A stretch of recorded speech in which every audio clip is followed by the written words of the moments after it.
Report on Iranian Threats and Policy Solutions.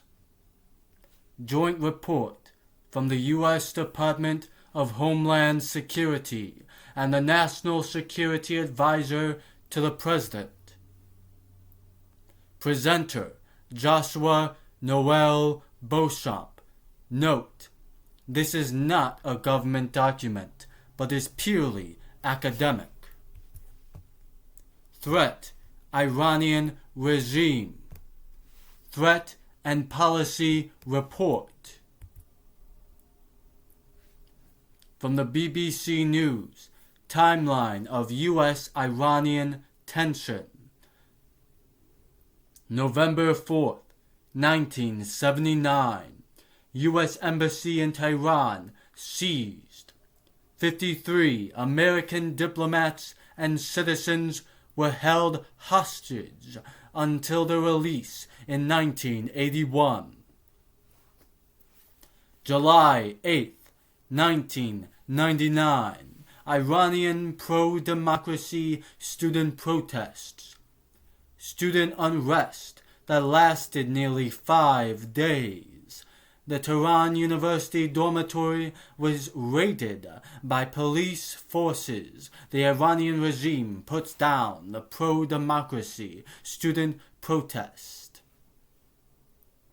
June 18th, 2004. IAEA rebukes Iran's nuclear activities. The IAEA Board of Governors rebuked Iran for failing to cooperate with the investigation into the Iran nuclear program. June 2019. Strait of Hormuz attacks. U.S. accuses the Iranian regime of attacking cargo vessels in the Strait of Hormuz. Tensions rise between the U.S. and Iran. From the FDD, Iranian terrorism by the numbers. The Iranian regime has built a terror network throughout the Middle East. The Iranian regime is funding known terrorist organizations, deploying resources such as soldiers, money, and intelligence to do so. The numbers: $16 billion spent on terror annually by the Iranian regime, $100 million funding for Hamas and PIJ. The PIJ is more ideologically aligned to the Iranian regime. $700 million to bankroll Hezbollah, Iran's largest proxy in their network of terror. 20,000 soldiers, fighters for Assad in Syria. Introductory video.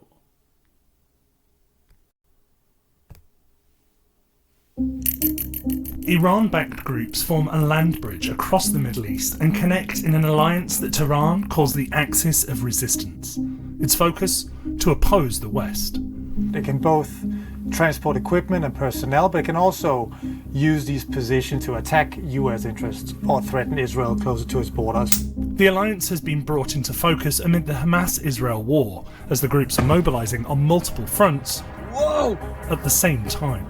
So here's how Iran built out the network across the Middle East, and what it means for the US and Israel.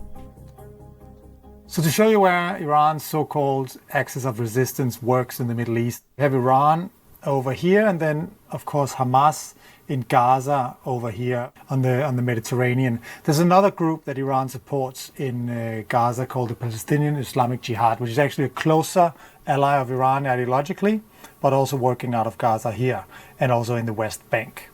Iran's most important militia ally is Hezbollah here in Lebanon. Aside from that, they also have Syria's President Bashar al-Assad here.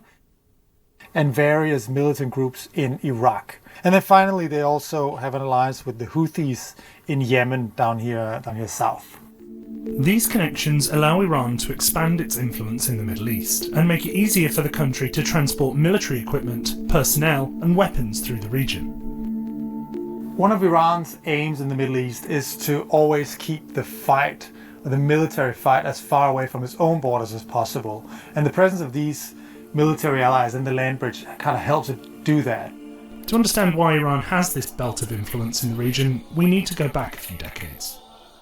Following the Iranian Revolution in 1979, Tehran has sought to exert military, cultural, and ideological dominance across the Middle East. That led to the creation of the Quds Force, a branch of the Iranian military, which was later led by Qasem Soleimani.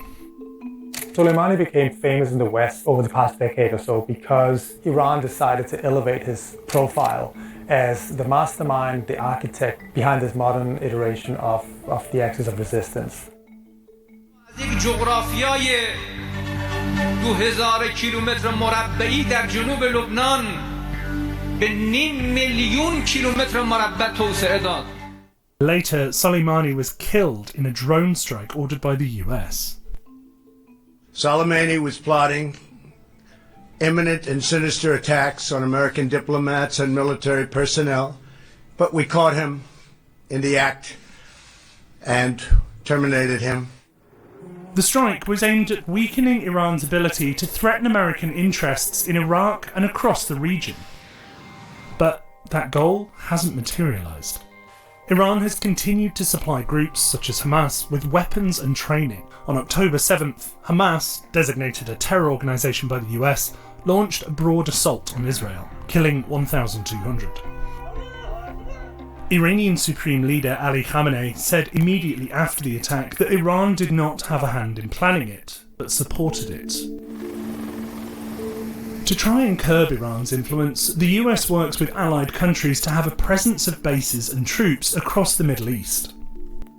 Of course, Israel here and Saudi Arabia here as the two sort of main and closest allies against Iranian influence. Jordan has also for very long been a very firm US ally, and the US also has partners in the Gulf. The US also has a presence in some of the countries where it's competing for influence with Iran, for example in Iraq, of course, and the US also still has a military presence in northern Syria, where it's been allied for many years with Kurdish forces.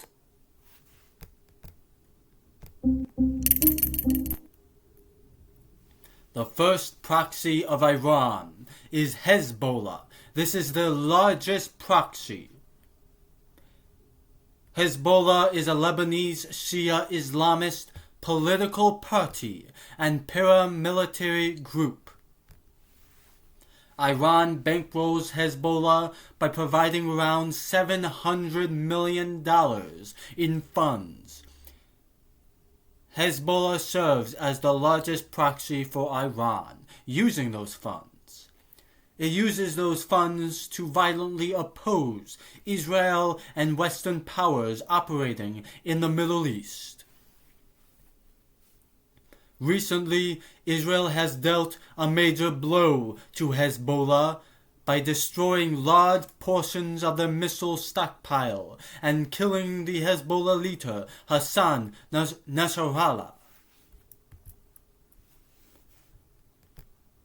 Proxy Houthis, a Shia Islamist political military organization that emerged from Yemen in the 1990s. Founded in part as a reaction to the Saudi financial and religious influence. November 4th, 2017. Ballistic missiles fired at King Khalid International Airport in Riyadh. Houthis claimed responsibility. Saudi foreign minister called the attack an act of war by Iran, the Houthis' financial provider. Recently, the Houthis have been firing at vessels in response to the October 7th attack on Israel, providing support to the axis of resistance in the Middle East. Hamas, another Iranian proxy. Hamas is an Islamist militant group that spun off from the Palestinian branch of the Muslim Brotherhood in the late 1980s. Hamas took control of the Gaza Strip after defeating its rival political party, Fatah, in the elections in 2006. Hamas violently opposes the existence of a Jewish state in the Middle East. October 7th, 2023, Hamas launched a surprise attack on Israel in the south. They killed around 1,200 civilians and kidnapped more than 240 people from multiple nationalities, including Indonesian, French, American, and much more. Policy countering Iran, threat and policy report. There are 3 policy areas where if the United States had a cooperative, comprehensive strategy that utilized all these 3 combined, they could downgrade Iran's ability to fund and finance the network, the axis of resistance in the Middle East, and strengthen the American-backed forces and nations in that region. Economic sanctions, military deterrence, international pressure campaign, the 3 policy areas. Policy, economic sanctions. State Department Report 2017 to 2021. Overview. Data shows that Iran uses its money to fund terrorism. The data also shows that Iran has more money when sanctions were lifted, able to use that increased funds to finance their axis of resistance. In this chart to the right, we see from 2010 to 2011, Iran's economy was growing. They had positive GDP growth. Then 2012 to 2013, Obama tightened sanctions against Iran, with their GDP growth declining by as much as 7.7%. Then their economy grows somewhat by 3.2% in 2014, but it declines again in 2015 with the nuclear deal signing and sanctions lifted. With that sanctions lifted, Iran saw an emergence, a renaissance of economic growth in 2016 to 2017, with their economy GDP growing by as much as 12.5%. Then Trump takes office. He withdraws from the Iranian nuclear deal and reinstates those sanctions, and Iran's GDP declines by as much as 9.5%.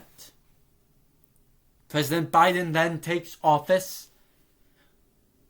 He provides sanction relief for the Iranian regime, and they have more money as a result, able to provide more finance, more resources, more weapons for the axis of resistance for the proxies in the Middle East, resulting in the October 7th attack in 2023 against the State of Israel and the corresponding war that is taking place right now. Some policy recommendations to deal with this is recommendation 1, to impose an economic embargo which places restrictions on any company doing business with Iran. Recommendation 2. Impose an arms embargo. These restrictions deprive the Iranian regime of funds and resources it would use to finance their network, their access of terror in the Middle East. Policy: military deterrence. Overview: the U.S. needs to reduce Iran's influence in the Middle East by strengthening allied weak states in the region and countering Iran's proxies. Recommendation 1. Strengthening weak allied states. Increase weapon sales to the UAE, Saudis, Bahrain, Israel, and other allied nations. Recommendation 2. Countering Iranian-backed proxies. U.S. needs to use its Navy to shut down Houthi operations in the Red Sea and use drones to neutralize known weapon stashes throughout the region. Policy: international pressure. Overview: with the economic and military policies in place, the U.S. can now effectively use the international bodies to target Iran even further, with the goal of alienating them and forcing them to dismantle their nuclear program. Recommendation: introduce a resolution in the United Nations Security Council to force Iran to suspend and dismantle their nuclear program and empower the IAEA to directly monitor Iranian nuclear activities. Thank you for watching this policy recommendation, and stay tuned as we see how the new administration works to tackle the Iranian terror threat.